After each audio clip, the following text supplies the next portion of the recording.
let's derive it and find the tangent line. So I'll derive every expression or every term here. So I'll have 2y to the 1 power times dy dx. Derivative of 2x is 2.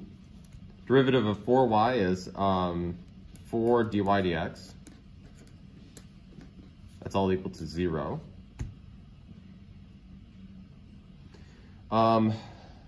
Okay, so our goal here is different than the previous problems, right? Our goal here is to find the equation of the tangent line, which means we need the slope from the derivative.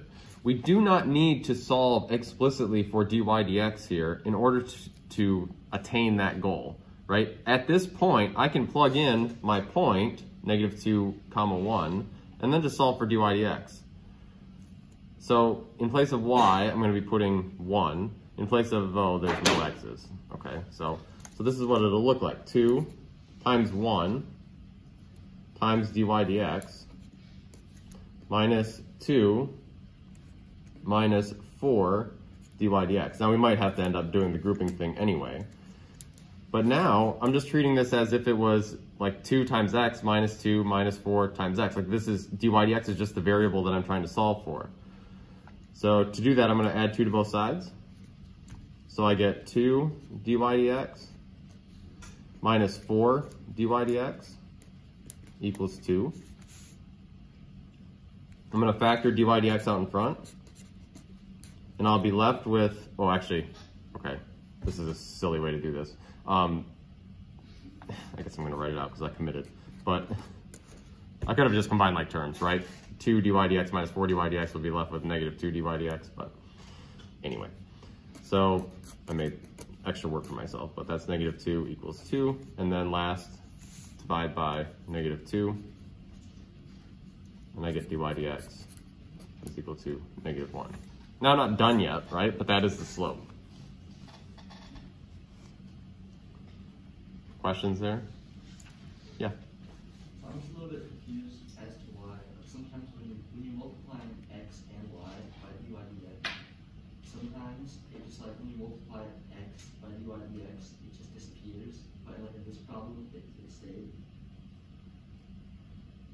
Because when you multiply, when you do, it's not dy dx, when you do it in relation to x, when there's like a variable x, when you put the derivative of that, it would be dx over dx, which is essentially 1. That's why it just disappears.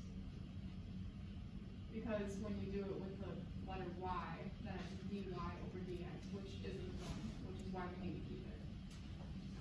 Yeah, I think, does that answer your question? Well, kind of, but I'm still not sure like why in this problem it's still there. Okay, why it's still, Yeah. at what point?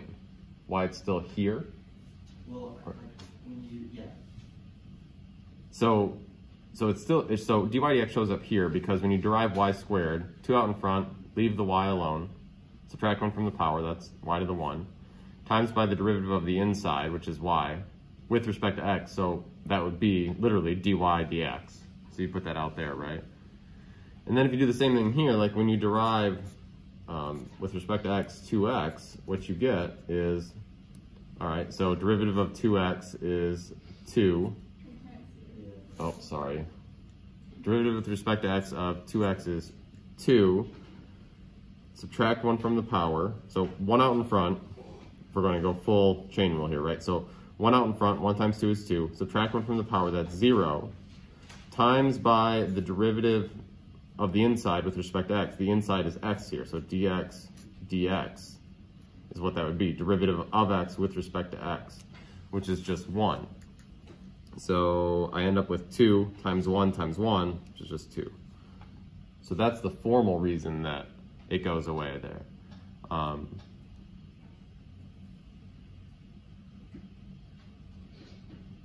don't know, does that answer your question? Yeah.